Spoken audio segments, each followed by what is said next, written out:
Hey, you got Laura for this one. This is Volkmar and Wiesner, Chapter 10. We're looking at talking about the medical issues and problems that we face with kids with ASD. And when I first looked at this in the syllabus, and keeping in mind that I didn't put the syllabus together, Summer did, I was like, wow, really? You're going to spend time on that issue? And then when I delved into this, I realized how deeply this impacts every day of your life when you're teaching kids with autism, and what a huge big deal this is in the lives of kids with autism and their families. So I really particularly enjoyed this chapter, and I found it personally very well. I think it'll be very useful to you. When I read the chapter, I actually came up with example after example after example in my head of experiences that I had had. The big thing that happens with kids with ASD in terms of providing for their health care is the predictable issue, when you really think about it, of communication and social skills. You have these kids who a lot of times, it depends on where they are on the spectrum, but they're definitely going to have some form of communication skills, and in many cases they're nonverbal. And they also don't have the social relatedness piece to be able to, that drive to even let you know that there may be a problem. So what tends to happen is the child starts behaving differently. And I see teachers do this all the time. Oh, you know what? He's just not himself today. He's acting out way more than usual. I wonder what's going on. Oh, he keeps banging himself in the side of the head. I wonder if he has an ear infection. Oh, he keeps putting his fingers in his mouth. I wonder if he's got a sore throat. And we start becoming detectives necessarily, because these kids can't let us know what is bothering them and what's making them feel uncomfortable. The other thing that obviously comes up is they don't get socially or from a language standpoint that whole idea of a physical examination. That can be very traumatic for a child, for any child, but certainly for a child who doesn't understand that social situation of sitting in the doctor's office, of taking off your clothes in this white sterile environment, of letting the doctor touch your ears. That one's huge. Or look in your throat. Or people in white coats, these people are dressed strangely, let alone that they're a stranger. So a lot of times you get kids who won't, even let the doctor near them, or they're so hyperactive that they don't sit still for 5 seconds long enough for the doctor to examine them. So exams and the kids letting you know are two big problems that come into play with kids with ASD. Another thing that is a huge problem in my world is the fact that, believe it or not, doctors, I hope none of you are, married to a doctor, a lot of them are really clueless about autism. You really think, I've been appalled over the years by how much more I know about autism, even in the early parts of my career, than the medical community or the doctors that these kids go to. They really, when you think about the fact that of all the things that they have to know about medically, they aren't experts in the field of autism, and they have very little expertise in most cases. And trying to find a doctor, I spend a lot of time trying to find doctors to refer my students to who understand the disability and who have some good techniques for working with kids for ASD. So that's really a challenge for parents. They're assuming that they're going to the doctor knows best mentality. And here's this doctor that, I read a book about Kanner's autism when I was in college, or I know that there's, the CDC is saying 1 in 50 or 1 in 88. I get that. I know that it's not the immunizations that are causing the problem. So they have a very sketchy or limited knowledge of what to do about ASD. The book suggests, and I like this suggestion, that for parents to really work on a relationship-based model with their doctors. And I found that to be a really good strategy too. If you have a great rapport with your doctor, and your doctor's upfront about things like about your concerns as a parent, and about the parent being able to advocate for their child. Well, he's acting really differently, he's putting his fingers in his mouth, I think he might have a sore throat.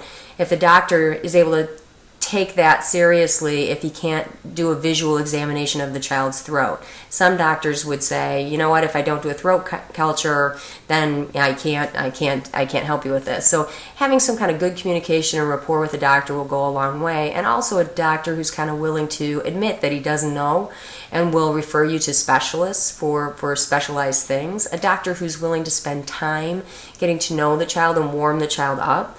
And developing a relationship with the child so that the child is comfortable when he goes into the office. All of those things are kind of relationship-based, great ways to establish good medical care with your doctor. Next thing we look at is the idea of preventative care and the importance. As traumatic as it is to go to the doctor's office, a lot of times parents have a tendency to avoid well child visits, but these should be encouraged because there are so many things on this list that you can see here that can be actually treated and prevented if we catch them early. So those are things we should encourage our parents to do.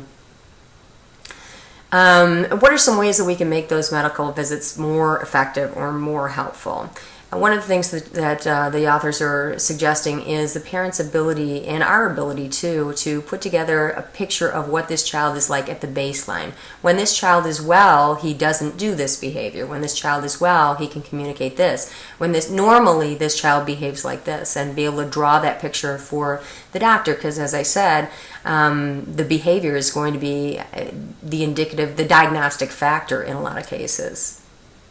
Another thing we can do, and there are a ton of materials online about this that you can download for free. I'll try and find some things and put them in your lesson this week, is do some things to familiarize the child with the office and the routines before they're sick. If parents can be encouraged to do more than just well child visits, but doctors are pretty amenable to having your child come in and visit the office just for kind of a let's get to know you visit, or maybe even a couple of visits so the child really starts to understand the office.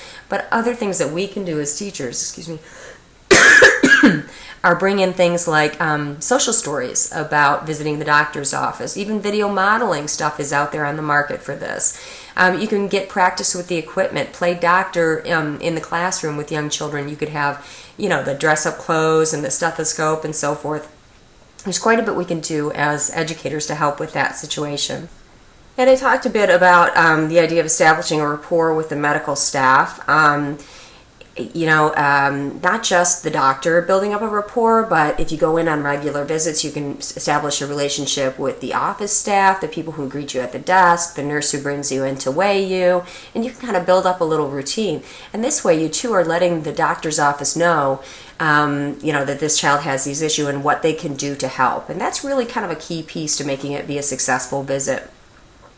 Another thing that is likely to happen is that parents will be referred to other members of the health team. Things like, the doctor may want to see a psychiatrist to review medication, or perhaps an occupational therapist or a social worker, or things like that, and helping parents to understand that this is a natural part of the healthcare process is pretty important.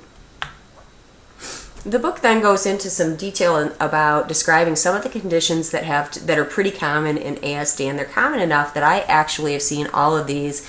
This one a few times, this one a few times, and unfortunately this one, as you've had a whole nother chapter about it, very, very common situation.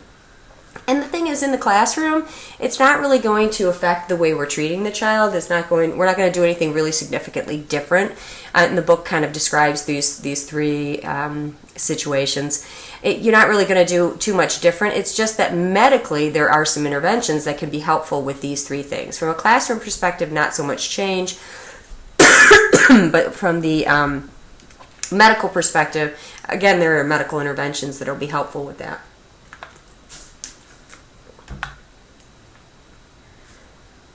These are a lot of the common medical problems that all kids experience, but we get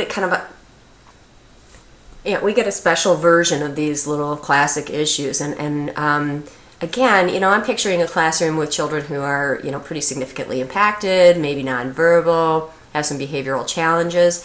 Any one of these things can make our life a living hell.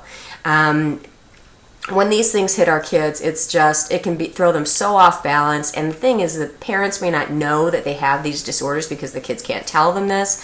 And then they come to school with these problems and they're absolutely miserable.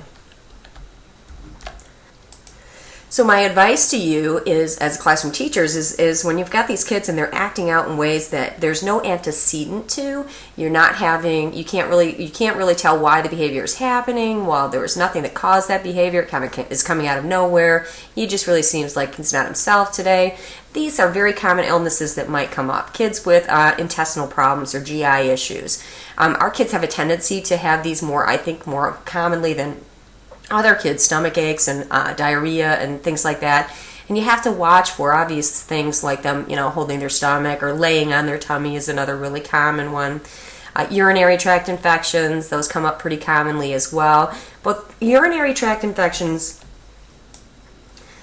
and more commonly in my experience, diarrhea, I'm sorry, not diarrhea, but constipation, UTIs and constipation can be a result of our kids' sensory issues regarding going to the bathroom. Some of our kids are so uncomfortable about going to the bathroom, especially after they've gotten out of diapers. That feeling is so bizarre to them and scary and frightening that I've had many students who learn to hold it, and they'll hold particularly their bowels until they become severely impacted, and they won't go to the bathroom for days. And these kids, what you'll usually see are kids who won't sit down. Very commonly is an issue.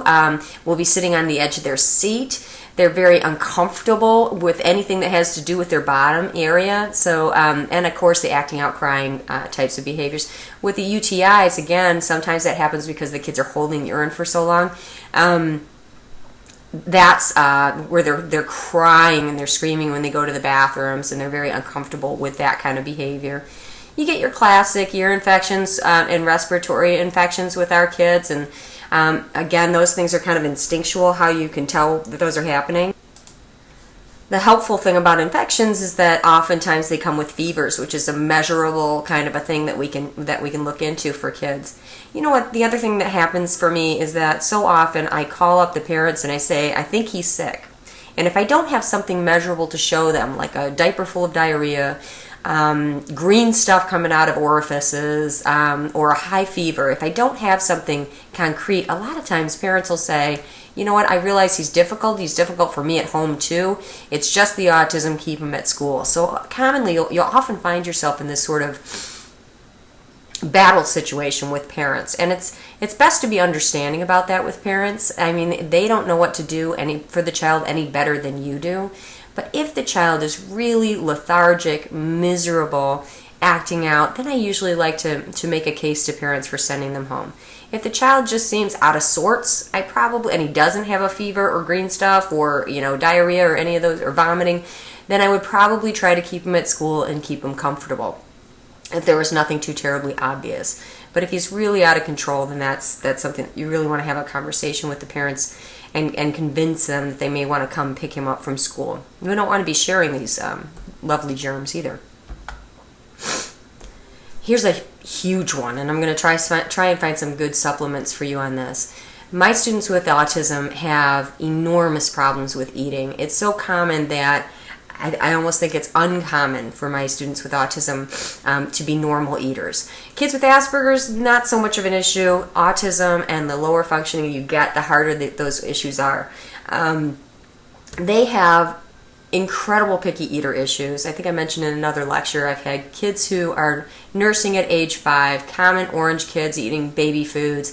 The typical school lunch looks like a bag of fruit snacks, a bag of Fritos, and maybe a juice box, because that's all they'll eat. I had one little girl who survived on ketchup for 6 months, numerous kids on Ensure. I had one kid, and this is so common that I could get example after example after example, but I had one kid who only ate strawberries and potato chips. They can become so incredibly sensitized to this, and it's so invasive. Things like, I'll eat chicken nuggets, but only McDonald's chicken nuggets, and it has to come in the McDonald's container, and it can't be Burger King chicken nuggets, and you can't switch the containers. Imagine kids like this with this food sensitivity. Imagine what a big problem that is trying to get medicine into those kids. You can try to hide it in some applesauce. You can try to hide it in some pudding, but you can try and put it in his juice, but they are so sensitive to both the texture and the flavor that they'll spit it right out, and the next time you try to give them applesauce or juice, guess what? They won't eat that ever again either. So this is an incredibly impactful issue, and it's one that I don't know the answers to, and I've been doing this a long time. The best that you can do as teachers, in my opinion, is just be super, super sensitive to this. And again, I'm going to try and put you in touch with some resources about this. I would look for professional help. Sometimes OTs are a good source of this. Sometimes the medical community can do this. There are some programs that will help the child learn to tolerate more foods. One that we use sometimes is called the SOS program, and it's where you start to introduce kids to having these foods on their plate, but they don't have to touch them. Other suggestions that I've had from OTs are Don't let him fill up his belly with the things that he likes. Don't let him drink that juice cup 4 times a day, because then his belly is full and he won't eat the things that he doesn't like. But keep in mind that a doctor's advice is always to the parents, don't worry, he won't starve himself. I've never had a kid starve himself. Well, folks, I have had kids starve themselves. These kids will not eat. The ones that are most severely impacted, if you withhold their Doritos and their strawberries, they literally will eat nothing for days. To the point where they make themselves dehydrated and have to be hospitalized. So these kids are the exception to that rule, those kids with that disability. So I wouldn't try the whole starving him until he'll eat thing. There are other programs where you can start to build a tolerance by having it on the plate, having him touch it to his lips, having him touch it to his tongue. You can kind of build up from there. So again, I would look for professional help in those kinds of programs for both yourself and for parents. Another common issue that comes up for us is the whole idea of overeating and weight gain. That happens all the time, especially, by the way, if your kid is on Risperdal, which is a medication that happens to have the side effect of weight gain. But we have these kids who, the foods that they enjoy tend to be the overly processed white foods that are really starchy, Pop-Tarts, cookies, Cheetos, Doritos, fruit snacks, and they like to eat a lot of them. I have some kids who would literally eat until they explode. And so you have kids who are obese, kids who you can't encourage them to exercise. They're not particularly because of their social disabilities. It's really difficult to get them on any kind of a health plan for those kinds of things. And this really takes some honest conversations with parents and talking about how important it is, even though it's hard to maintain their eating issues and hard to maintain their exercise issues, how crucial it is and how crucial it becomes as they get older. As it's one thing when they're little to be cute little chubby kids, and because they eat all the time, but it's not pretty when they're 13 and 14 and they're becoming diabetic and asthmatic because they can't they can't go on community-based outings because of their asthma and their heaviness, and it's and by the way, meltdown behaviors. They have temper tantrums now, and I weigh 300 pounds. That's a lot more problematic than it was when I was a chubby little kid and people could physically manage me. So these overeating and weight gain issues are not something to be treated lightly, something that really takes some good consulting with parents.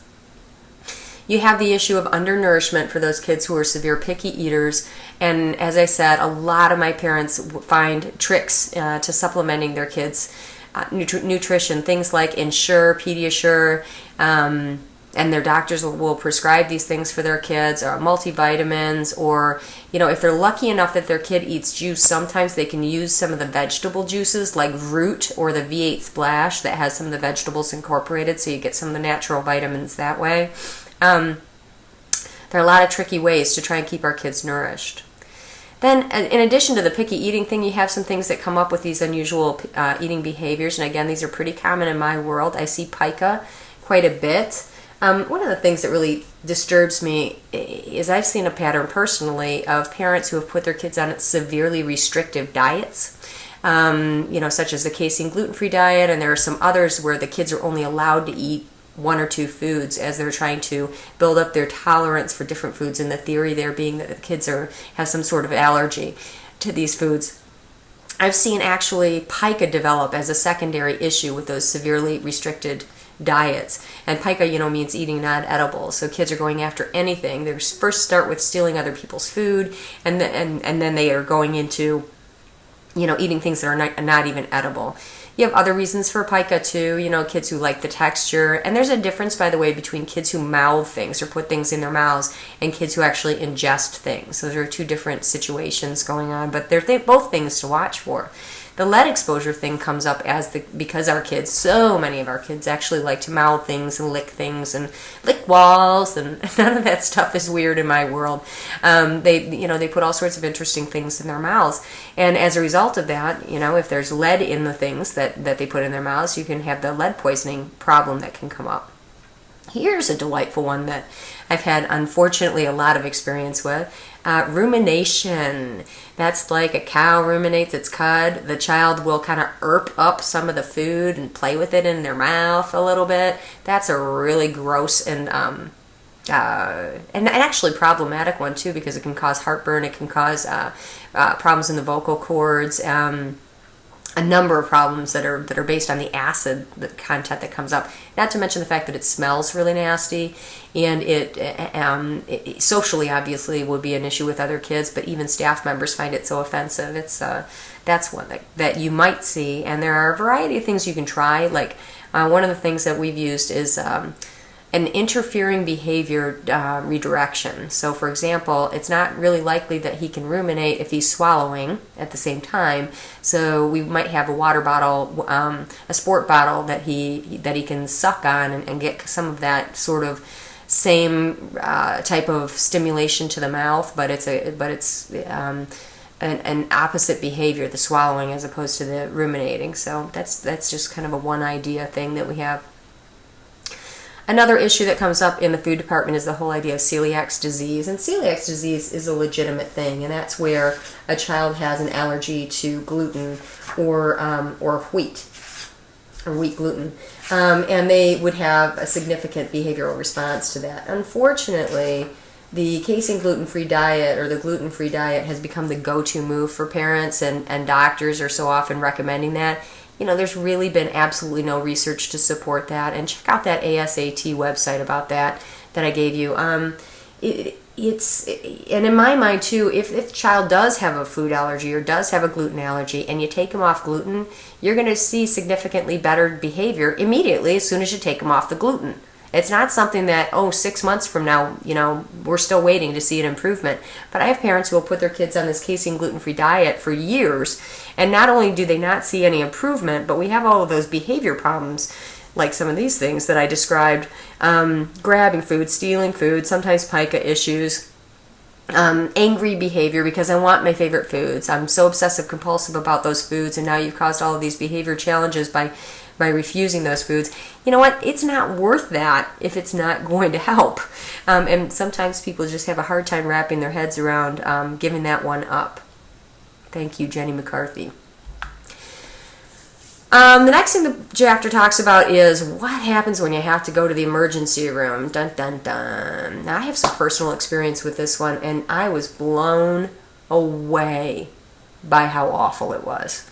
I had a student who was very severely autistic, and he was 6 years old,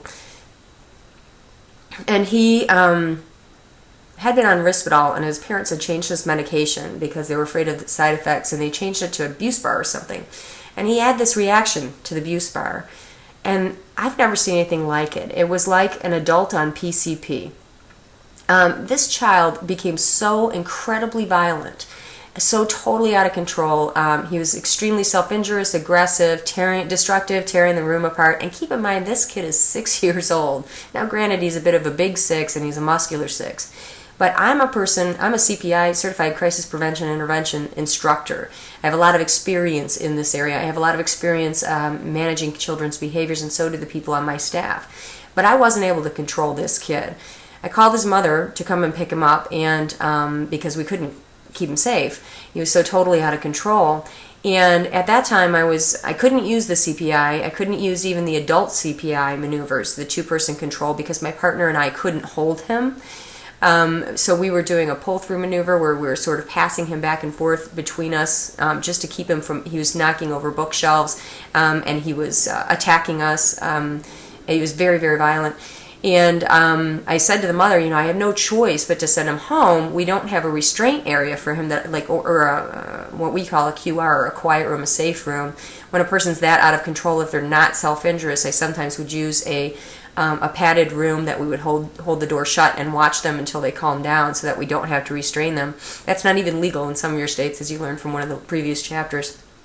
But in this case, I said this to the mother, and the mother said, I said, I have no recourse but to call an ambulance. I'm thinking, you're going to have to take him home, or I'm going to have to call an ambulance. And the mom looked at me and said, do it! I'm not taking him home like that. Are you crazy? And so we did. We had to call an ambulance. That was a first for me. And it took 5 guys. It took cops and the paramedics, 5 guys, to get this kid onto a gurney and strap him down. And I went to the hospital with the parents. The dad met us there, a very large man. And once we got to the hospital room, I was shocked by the fact that the grown-ups there, the staff there, had no idea what they were looking at. They had no idea. If I hadn't been there as the consultant to the parents who didn't understand that the doctors didn't understand, they're thinking that the doctors know what they're doing. If I hadn't been there to explain, hey, this kid has very severe autism, he doesn't normally behave like this, he does have severe, behavioral problems, but this is secondary to a change in medication. When he had that medication change, this is all out of control. And as I'm trying to explain this to these doctors, the doctors are trying to do things like check his ears, and I'm laughing. I'm like, you're not going to get into his ears until you restrain him. And they said, restrain him? We don't like to restrain kids. I said, listen to me. I've spent the last, 2 hours in a form of restraint. You're going to have to restrain this kid. And then they came in with these soft restraints that weren't holding the child down. And I said, and the father and I were saying, you're going to have harder restraints. This isn't going to work. And they're looking at me like, but he's a child. And I had to explain, but look what's happening. He's tearing out of these restraints. He's attacking the staff. He's not going to stay down. And it was an ongoing process until finally we convinced the staff. We appreciate, we so respect the fact that you don't want to be invasive to a child. We so respect the fact that that you want to keep this child safe, but you need to understand, I'm an educator, I'm his teacher consultant, I'm a behavior specialist, his dad's a police officer, these are his parents, and we are not able to keep him under control. If we can't do that, you can't do that. And I'm saying this as I'm sitting on him, holding him down for the staff. And finally it took 5 shots of Ativan for the staff, 5 shots of Ativan in a 6-year-old child to control this child's intense meltdown that he was having. It was just such an eye-opening experience, the convincing that we had to do. And then from there, the staff was coming to us and saying, well, basically, what do you want us to do about this? Well, we want you to hospitalize him until he gets his medications under control so that he can be functional and be sent home. And they looked at me like, hospitalize him? Are you crazy? We can't have a kid like that in the hospital. So these parents who had this sort of idea that, we can just put him in a hospital for a few days, the doctors will take care of it, they'll get his meds regulated, were absolutely shocked to find that the doctors were way more clueless than they were in terms of how to help this child. So we spent the next several hours talking to a social worker at the hospital, trying to convince her of the need, and she could see the need at this point, but she was trying to find a bed in a hospital that would be willing to take a kid like this. A lot of people were saying, A, we don't take kids, B, we don't take kids with developmental disabilities, and by hospital I do mean a psychiatric institution, okay, a psych ward. So it's not like it should, in my mind, it shouldn't have been a weird thing to them, but you know what? It is a weird thing to them. They really don't understand, even the psych hospitals don't understand the developmental disabilities. And what they had to do for this child is take him into a psych ward. We finally found one that would take him, and they had to hire a sitter for him, and that's another thing in our slides. So all of this in the emergency room procedure had to do with my ability to be there for the parents and be an intermediary to advocate to the staff who really didn't know what they were talking about or didn't know what they were doing when it came to this child's particular disability and the problems he was experiencing. And the other thing that we were able to do for him, because he was causing an enormous spectacle and a huge problem in the emergency room, was get him moved to a quiet, private examination room. That was something that they were able to do for us, and they did that one pretty quickly, actually. We were able to explain things about him specifically, tricks of the trade. If you do this to distract him or you show him this reinforcer, you might calm down for 10 seconds before you have to put that restraint on his arm, before you have to put that thing in his ear. Let me give him this to suck on because it'll keep him occupied. What are some tricks of the trade? What can you do to help those doctors get that exam done? And what can you do to help deal with the child's anxiety, the fact that he's thrashing all over, that he's afraid. In some cases, in this particular case, I had to physically restrain the child for the doctor. There would be things that you can do to distract him, show him treats. Bribery is good here. Whatever you have to do to maybe show him your iPhone, play a movie for him while the doctor is examining him. There are a lot of things that you can do there. Sorry about my long-winded example, but I had to tell you that story. Usually, when it comes to hospitalizing a child, you can prepare them somewhat. So you have the ability to do things like pull in social stories, video modeling, TV shows about being in a hospital, and kind of have those ideas ahead of time. So that's pretty helpful. And some of the hospitals have what's called child life programs, where you can go in and they'll walk you through what your room is going to look like, what the examination rooms are going to look like, what the leisure rooms look like. So those are kind of nice programs when you can get your hands on those. It all again comes down to the parents being able to advocate for their child, and educate the staff about the child, and letting them know that this is the very special conditions that this child is going to need for this hospitalization to be successful. Most hospitals will let parents room in with their child, stay in the room, and I highly, highly recommend it. Hospitals are such dangerous places for our kids. You think about the idea, safety questions on page 356, by the way, but think about all the things that our kids, our nonverbal kids or lower functioning kids, and even higher functioning kids, all the trouble they could get into. My goodness. If they were let loose and running through the halls, they could get their hands on medications, on sharps, on all sorts of things. Horror stories. If parents can't room in, then a lot of times, as I described with my student before, hospitals will hire sitters or somebody to be in the hospital to essentially babysit the child or keep them safe. Some of the things to keep in mind about the hospital procedures were bulleted out in the chapter. Ensure that the child feels safe in their room. I like the idea of pulling them out for treatments as opposed to having invasive treatments being done in the room. Like anytime you stick a needle in the child, it shouldn't be in the room because the room is a safe place. As much as possible, making sure the child is aware of what's going to happen next, and not lying to the child like, oh, don't worry, this won't hurt, because that's going to cause a bigger problem down the road. I discussed the idea of creating a diversion when you have to poke them or stick them with something, find a way to have them look at something else or distract them. Try really hard not to restrain if you don't have to, because that in and of itself can be an extremely traumatic experience, and the kid will keep coming back to that. Every time the nurse comes in, that's when those people restrained me, and that was really scary. And wherever possible, and even probably more than for other children, reduce the pain. Go for the pain meds. And whatever we need to do to keep that pain manageable for our child. Our children, in some cases, our kids are less sensitive to pain. We have that issue too. But some kids are more sensitive to pain, and it's going to cause bigger problems because of the social and communication disability of autism. This is another big one, kind of like the obesity issue, the dental care issue, because so many of our kids are the picky eater thing, and the things that they're drawn to are things that are really bad for their teeth. I see kids drink copious amounts of fruit juice, which will just rot your teeth to the core. And parents, because kids won't learn to drink out of regular cups, a lot of times they're still in bottles or sippy cups, and those are particularly bad. You've heard of bottle mouth. Same thing happens with sippy cup mouth. It really rots the teeth.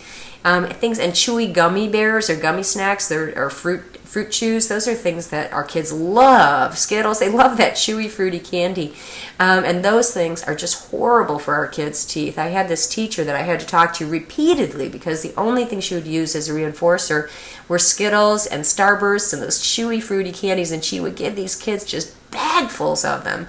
And I've actually had to do an intervention with this teacher about the fact that this child's been to the dentist 3 times. Every time he goes to the dentist, his mother has to have him sedated and papoosed. This is a very traumatic experience for him, to get his teeth drilled and cavities filled.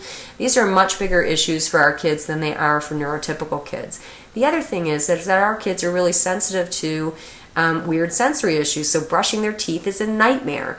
We have to work with parents to make them understand that this is a battle that's really, really necessary and worth fighting. That getting that toothbrush in there, and you could try things like the little Dora the Explorer toothbrush because she likes Dora, or the electronic toothbrush because they like the vibration, or the musical toothbrush, or the fruit flavored toothpaste. Whatever you have to do, all the way down to ABA, whatever you have to do to get this kid to brush his teeth and do some of that preventative stuff. Finding a doctor who understands disabilities and understands working with kids with ASD can be really helpful too, because they'll be prepared with this kind of stuff down here. A lot of doctors will use a papoose, and they understand that that's a form of restraint where you're kind of wrapping them up. A lot of doctors are prepared with sedation for our kids, and very, very frequently that's necessary to do that oral exam and to do any kind of invasive procedures. So This is a very big challenge for our kids, not to be taken lightly. And I think finally, yep, that's finally. Hang on. Let me go back. We have a little blurb about the immunizations, and I love that they open this section with this little example of Helen Keller. I never thought of it that way. You know, here's the most famous person in the history with developmental disabilities, and the way she got there is because she had the measles. Okay, and now we get the half of the world saying they're not going to give their kid the measles, mumps, rubella vaccine because of this. Study that was done in England, and there's the battle on this thing just rages on and on. It doesn't stop. It doesn't seem to matter how many times we disprove the idea that measles MMR vaccines cause autism. There's absolutely no truth to that. From a medical research standpoint, any way you look at it, they describe in the book that autism continues to increase in England, as does measles now, because people are refusing to give their kids the MMR vaccine. But also, how about in third world countries that have never had vaccines? The numbers of autism have always increased, are even increasing there. I mean, we see these, they took thimerosal out of the MMR vaccine, 10, 15 years ago, which was the thing that was supposed to be causing this, and yet the autism has just exploded in the last 10 years. So, there's no truth to this, but this is a war that rages on. So when we talk to parents, we encourage them to have their immunizations and understand that you have a much greater risk of having your child develop a life-threatening disease than the idea that one of these immunizations could cause a developmental disability. So that's the chapter on that.